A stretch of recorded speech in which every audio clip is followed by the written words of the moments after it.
Dr Caroline Mukhim, Chief Medical Officer but in charge Wellness Center Nehu, kabadon beit syndah jong ki Samla pule kiba Samla Shah Thngan but Peit bniah, ye koit khiah jong ki mynta la sngi, kala mahan jur but kyntu ye ki bor bahakhlieh jong kane skulbah, ban shim khiah da kaba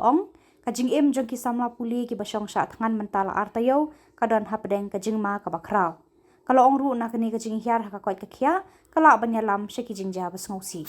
Kalau ong ru ka jinghiar jong ki babun ki Samla kam ilong shu ba kindang yai beteng ban Samla Shah Thngan bat kala kyntu ye ki Samla ban weng pat sange eno ya ka Samla Shah Thngan jong ki Kalau yang jangan aku akan appeal nak berok bila ada ban stop no show hunger strike at least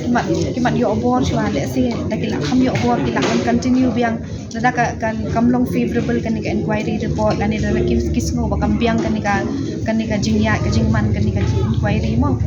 otherwise lagi continue baik community nga ikop ka ban long shkaba jur shushu te kini kina yo ki poi hospital ban barok na sha yo iki ba sha kan na mynta ki don khatsan ki ba sha thngan teman ka sngi don we na ari ma poi sha hospital sangut man ka sing ialam sha clinic ni hap eye drip dan kila telon ti sandi lelik la yo stomach infection hadu mentau dang hap eye injection license sni wat la ka taru umtre ban i no ikan ka hunger strike Doktor tinggal kabi long show ban kin continue kuni iba ikna mentan gidang syura sha civil hospital isandi ibal bala one pine of civil hospital ru idak shitom ya du menta ta bakin patre hi bakin bam tenga sngo kum doktor te bala de ban kut no kan ka hunger strike ka government le se kala de ban le ke khang bakini ki khna kila ban stop no kan ka hunger strike namal ha ka jimpet junga ta kam ilong show bakin continue kuni ndai kila ban poi ban shka bas ngo si kan Giling jonga kumba piyo ima mentan tas pangro boy dohat jonga ke suni unit jenis katri mulai syarat mas hospital kencing poi hospital jong kalalong afsin the health center lagi kain bala south fin samsin ni la poi te ni giling jongi kumui yo i kidakhat nek pos por long kum man kasngi kila poi be sepo hospital lali sepo health center te ni giling jongi ngila kerpat ye ka sarkar makan pet ye kini isu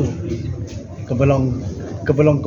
kebantai kini isu kat bakala ban solve no as soon as possible. Right now it's not good because more students will go for hospitalized. So even I think like what doctor said also every day the student they went for clinic they go for that drip. So yes we from my personal I already convince them please take another step. But the one who doing this hunger strike they already said that if till we get what we demand, till what vice chancellor will be removed or will be resigned, then the hunger strike will be stopped.